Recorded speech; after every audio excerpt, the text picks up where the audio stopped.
आज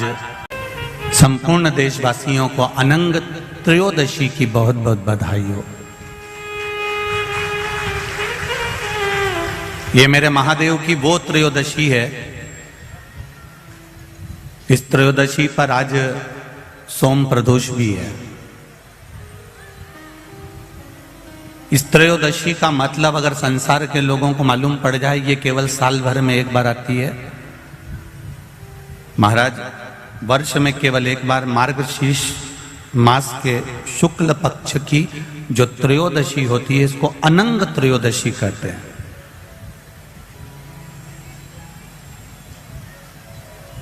इस त्रयोदशी का महत्व, जिसके परिवार में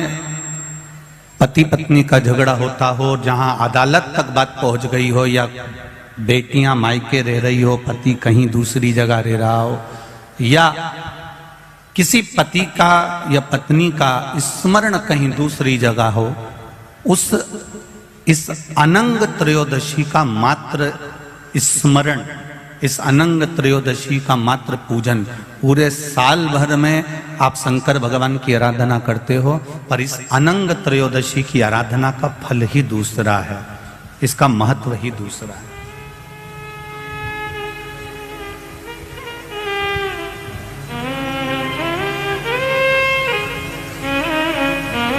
अनंग त्रयोदशी, जिस दिन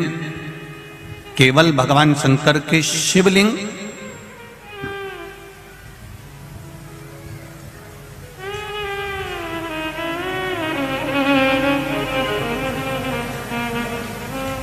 जैसे ये जलाधारी है, माता पार्वती जी का हस्तकमल, ये शिवलिंग रखा हुआ है। ये जलाधारी में से पानी बहने का स्थान, बीच में मोटी सी लाइन जहां अशोक सुंदरी विराज रही है, राइट में गणेश जी, लेफ्ट में कार्तिकेय जी, और गोल जो भाग है वो माता जी का हस्तकमल है। और ये जो शिवलिंग रखा हुआ है, ये शिव का स्वरूप है। जहां पर भगवान शंकर का शिवलिंग रखा हुआ है, उस स्थान पर आज अनंग त्रयोदशी के दिन मात्र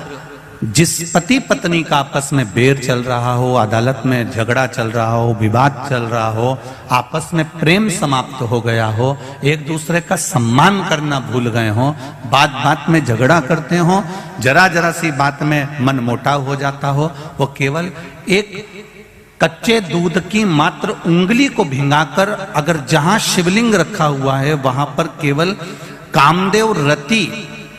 शिव और पार्वती का नाम लेकर मात्र उस कच्चे दूध की मात्र उंगली ही फेर देते हैं, तो उन पति पत्नी का जिंदगी में कभी विवाद नहीं हो सकता और कभी गलत मार्ग पर वो जा नहीं सकते। ये अनंग त्रयोदशी की महत्वता है, आज की महत्वता।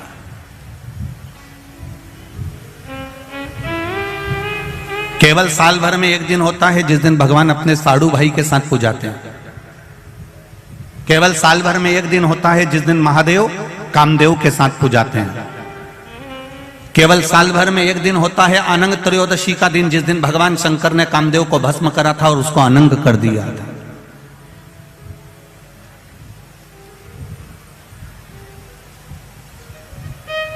और आज पूरे राष्ट्रवासियों को तो बड़ा प्रसन्नता का विषय है कि आपको अनंग त्रयोदशी के साथ में आज सोम प्रदोष का भी आनंद प्राप्त हुआ है।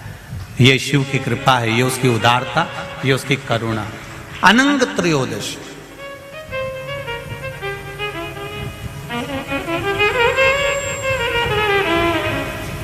अनंग त्रयोदशी।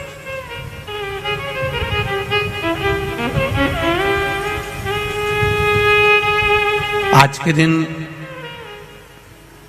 जो 35 साल के हो गए, 30 साल से ऊपर के हो गए, 42 साल के हो गए और जिनका विवाह नहीं हुआ है, वो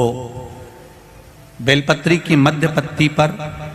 केवल कच्चा दूध लगाकर ही भगवान शंकर को समर्पित कर देते हैं,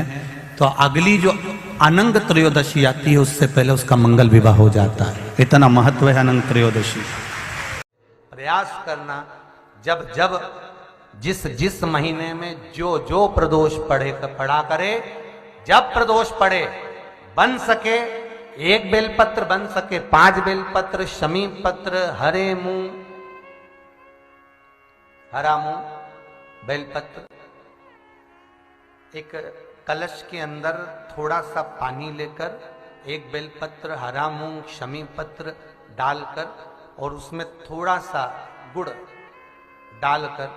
भगवान शिव का स्मरण कर कर प्रदोष काल में, मान लो कोई काम आपका बहुत जरूरी है, बहुत दिनों से आप थक गए हैं, नहीं हो रहा, कर्जा बढ़ रहा है, धन नहीं आ रहा, व्यापार नहीं चढ़ रहा, या कोई समस्या बहुत प्रबल है, कोई एग्जाम में बैठ रहे हो नहीं हो रहा, परीक्षा भी दे दी है, रिजल्ट आने ही वाला है, तो भी प्रदोष काल में, प्रदोष के समय वो जल मूंग, समीपत्र और बेलपत्र और गुड़ का शंकर के शिवलिंग को समर्पित करना प्रारंभ कर दो। 2 या 3 प्रदोष करोगे, बाबा आपकी मनोकामना शीघ्र पूर्ण कर देगा। 2 या 3 करो, उससे 1000 गुना शिवलिंग में बल की प्राप्ति होती है।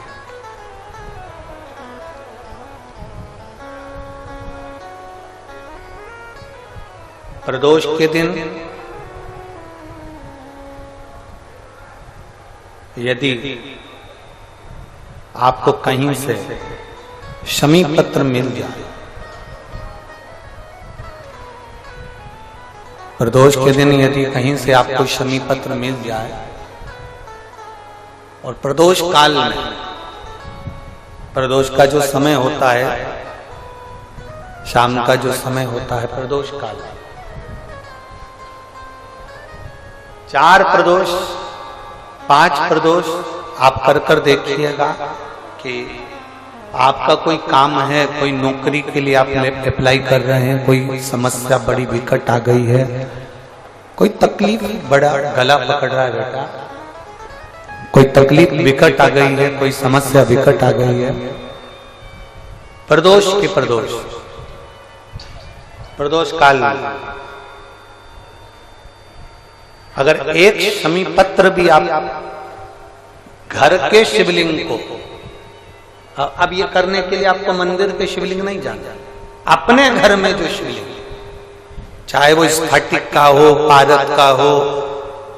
कंकर शंकर का हो, लकड़ी का हो, जो शिवलिंग तुम्हारे घर में, कांच का हो, चाहे वो नर्मदा के कंकर का हो, नर्मदेश्वर हो, पाषाण का हो, जो शिवलिंग, चांदी का हो, सोने का हो, तांबे का हो, पीतल का हो, जो शिवलिंग तुम्हारे,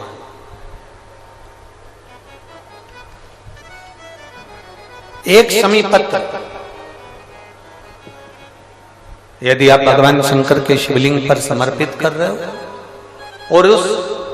शमी पत्र को उठाकर रात्रि को 9:15 की जो एक मुहूर्त होता है, एक समय होता है, जिस समय पर हम अपने मन की बात भगवान शंकर को कहते हैं, पूर्व में भी इसका वर्णन हम कर चुके हैं कथाओं में। उस 9:15 पर वो शमी पत्र को उठाकर एक कागज में, एक कटोरी में उसको रखते हैं। 4 या 5 प्रदोष के उस शमी पत्र को अपने पास में रखिए और जिस कार्य के लिए जा रहे हो उसको जेब में ऊपर के भाग में उसको रखकर लेकर जाइए, आपका वो कार्य सफल होकर ही रहेगा, वो रुक नहीं सकता। शमी पत्र में इतना बल होता है, प्रदोष का जो शमी पत्र होता है वो बड़ा बलवान होता है, बड़ा प्रदोष का नियम बना लो, शिव जी के शिवलिंग पर 5 जगह पर त्रिपुंड लगाना, चंदन का, समझेंगे अच्छे से। ये शिव जी का शिवलिंग है, ये जलाधारी है, ये गणेश जी का स्थान, कार्तिकेय का स्थान, बीच में अशोक सुंदरी का स्थान। शिव जी के ऊपर जो बूंद बूंद पानी जलाधारी में से टपकता है वो शिव जी की 5 लड़कियां, नाम बोलेंगे साथ में, जया, विषहरा, श्यामली बारी, दौतली, देव, शिव जी की 5 बेटियां। शिवलिंग में अगर आपने, डॉक्टर ने कहा कि बहुत बड़ी बीमारी है, तकलीफ है, 5 स्थान पर त्रिपुंड लगाना प्रारंभ करो। पहला, दूसरा, तीसरा, चौथा, पांचवा, अर्थात शिवलिंग के कहीं पर भी भाग पर आप अगर 4 स्थान पर नीचे भी लगाएं और एक स्थान पर ऊपर भी लगाएं, शिवलिंग के किसी भी भाग पर 5 जगह पर चंदन का लेपन करना प्रारंभ करो। उसी चंदन के भाग में से 5 जगह का नमः शिवाय बोलकर थोड़ा सा चंदन लेकर आइए, कंठ पर और वक्षस्थल अर्थात हृदय पर उसको लगाना प्रारंभ करो। धीरे धीरे धीरे धीरे रोग कंट्रोल में आएगा और दुख मिटना प्रारंभ हो जाएगा। दुख मिटेगा। शिव जी के पंचानंद मुख से पंचाक्षर मंत्र प्रगटा है। कौन सा मंत्र है? सब बोलिए, नमः नमः। डॉक्टर कह दिया बहुत बड़ी बीमारी आ गई, तकलीफ आ गया, रोग आ गया, कष्ट, हम तो कहेंगे शिव पर भरोसा करो। शिवलिंग के 5 स्थान कोई से भी आप चुन लीजिए। 5 स्थान, 1 2 3 4 ऊपर लगा दिया 5, और अगर 5 स्थान नीचे ही लगा रहे हो तो भी 5। कोई भी शिवलिंग में 5 स्थान पर चंदन लगाना प्रारंभ करिए। उस चंदन का भाग नमः शिवाय नमः शिवाय नमः शिवाय नमः शिवाय नमः शिवाय कहकर थोड़ा सा लाकर हृदय पर, कंठ पर वो चंदन को लगाइए। और प्रदोष के दिन यदि शंकर के मंदिर के शिखर का दर्शन हो जाए, प्रदोष के दिन शंकर के शिवलिंग का दर्शन हो जाए, प्रदोष के दिन बेलपत्र का दर्शन हो जाए, या प्रदोष के दिन शंकर भगवान की पवित्र कथा शिव महापुराण सुनने को मिल जाए, या प्रदोष के दिन किसी शंकर के भक्त का दर्शन करने का मौका मिल जाए, तो समझ लेना कि शिव का दर्शन, शिव का दर्शन। मेरा बाबा, मेरा उघड़दानी, मेरा त्रिकालदर्शी, मेरा कैलाशी अविनाशी उस रूप में प्रकट हो जाता है। हाथ में जल का पात्र हो, शंकर के मंदिर में जब तुम जा रहे हो, शिव के पास जब पहुंचो, जल से हाथ, ये लोटा जब जल का तुम बाबा को समर्पित कर रहे हो, जल चढ़ा रहे हो, उस समय पर बाबा से जरूर कहो, बाबा बहुत दिन हो गए, बहुत दुखी हूं, ए मेरे शंकर, मेरे कुबेरेश्वर महादेव,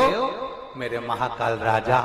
मेरे इस हाथ को अब तुम पकड़ लो बाबा, बहुत दुखी हूं, अब तुम थाम लो बाबा।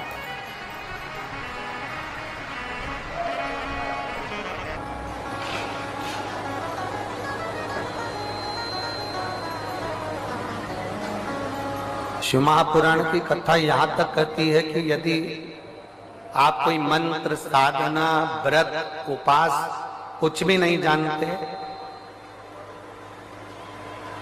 तो बेलपत्री के वृक्ष के नीचे 1 लोटा जल चढ़ाओ, प्रदोष की प्रदोष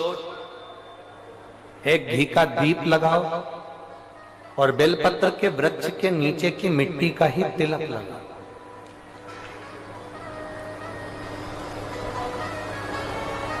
बेलपत्र के वृक्ष के नीचे की ही मिट्टी का तिलक।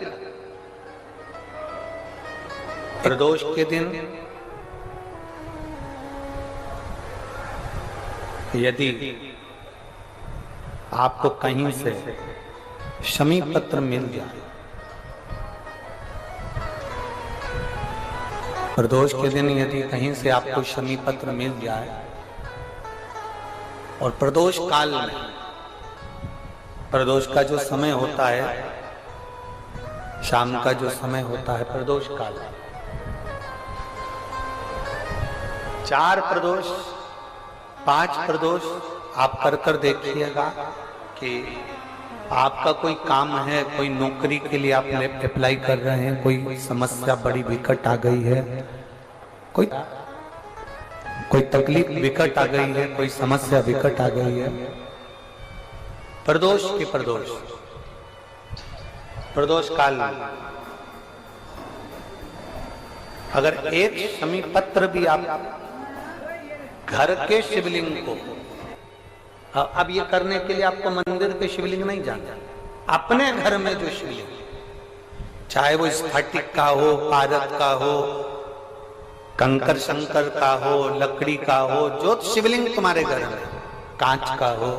चाहे वो नर्मदा के कंकर का हो, नर्मदेश्वर हो,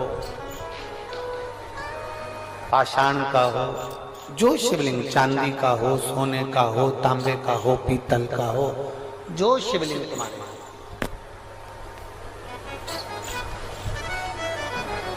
एक शमी पत्र यदि आप भगवान शंकर के शिवलिंग पर समर्पित कर रहे हो और उस शमी पत्र को उठाकर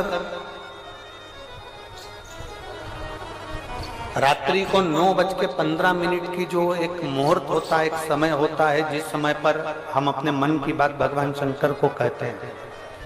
पूर्व में भी इसका वर्णन हम कर चुके हैं कथाओं में।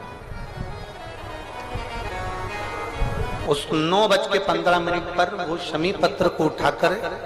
एक कागज में, एक कटोरी में उसको रखते थे। 4 या 5 प्रदोष के उस शमी पत्र को अपने पास में रखिए और जिस कार्य के लिए जा रहे हो उसको जेब में ऊपर के भाग में उसको रखकर लेकर जाइए। आपका वो कार्य सफल होकर ही रहेगा, वो रुक नहीं सकता। वो शमी पत्र में इतना बल होता है, प्रदोष का जो शमी पत्र होता है वो बड़ा बलवान होता है। श्री शिवाय नमस्तुभ्यम। हर हर महादेव। गुरुजी द्वारा बताए गए उपाय को विश्वास के साथ जरूर करें और कमेंट में श्री शिवाय नमस्तुभ्यम जरूर लिखें। Thanks for watching.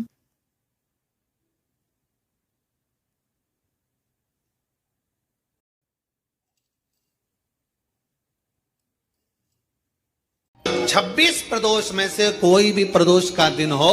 और प्रदोष काल में आप अपने घर से जल और एक हाथ में घी का भरा हुआ दीप लेकर जिस दिन शंकर के मंदिर में जाते हो, शंकर को जल चढ़ाकर हाथ का स्पर्श जलाधारी पर कर कर शिव मंदिर में दीप प्रज्वलित कर देते हो, 26 प्रदोष का पुण्य फल उसी क्षण प्राप्त होता है। पीपल के वृक्ष के नीचे पितरों की शांति है तो कितने चावल के दाने चढ़ते हैं। अगर कोई ब्राह्मण ने कह दिया तुम्हारे यहाँ पितृ दोष है, 1 रुपया कमाते हो 1.25 रुपये खर्च होता है, तुम्हारे पास में पैसा टिकता नहीं, तुम्हारे यहाँ पितरों का दोष है, तो तुम एक चावल का दाना अगर आप कहे कि पीपल के वृक्ष के नीचे दिया लगाओ, पीपल के वृक्ष के नीचे आप जल चढ़ाओ या महादेव के मंदिर में 1 लोटा जल चढ़ाओ, तो हम कहते हैं ना कि प्रदोष के दिन बेलपत्री का वृक्ष,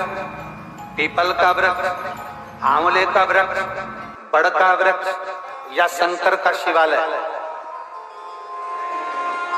फिर से सुन लेना, पीपल का वृक्ष,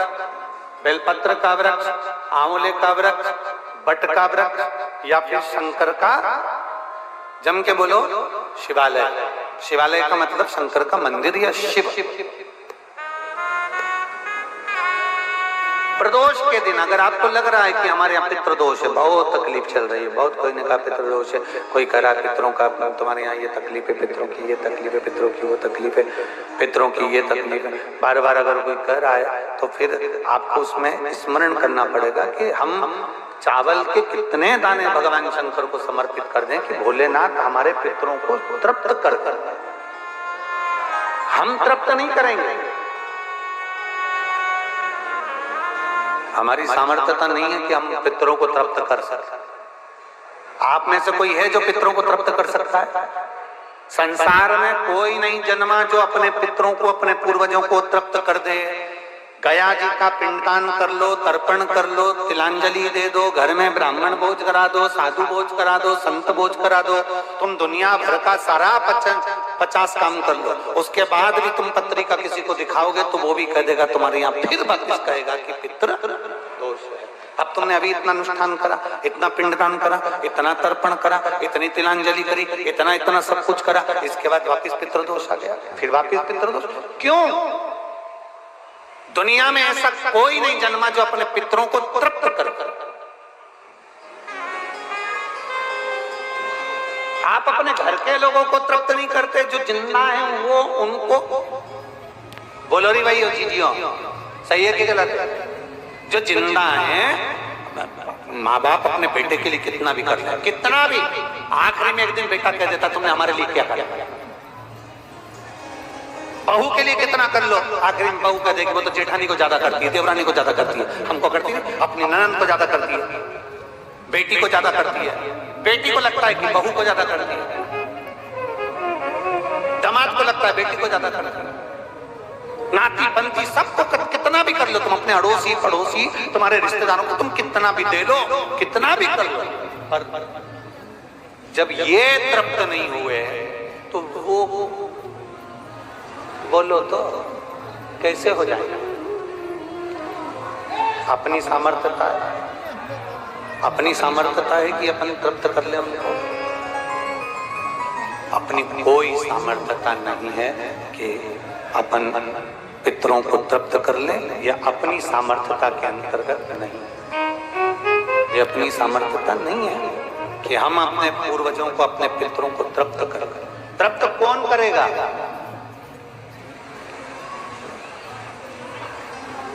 जिनकी शरण में पितर है।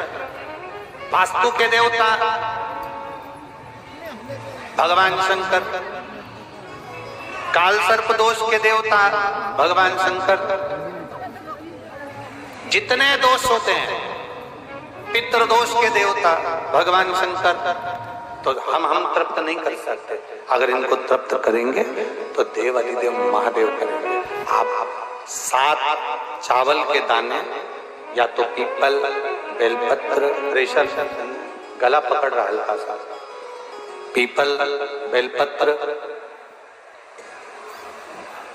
आंवला, बटवृक्ष या फिर शिवालय, प्रदोष के दिन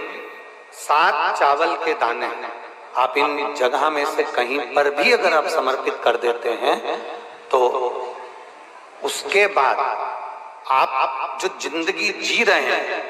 और 3 महीने फिर आप अंदाजा लगा कर देखना कि आपने जो 7 चावल के दाने इन स्थान पर अगर आपने समर्पित करे तो उसका फल पितरों को मिला कि नहीं मिला, और उसका फल हमें प्राप्त हुआ। ये वो स्थान है जहां प्रदोष के दिन 7 अक्षत चावल का दाना भी हमारे पितरों को, पूर्वजों को तृप्त कर देता है। कौन कौन सा स्थान वापिस बोलेंगे सभी लोग? पहला पीपल, दूसरा बेलपत्र, तीसरा आंवला, चौथा बटवृक्ष और 5वां शिवालय, शंकर भगवान का स्थान।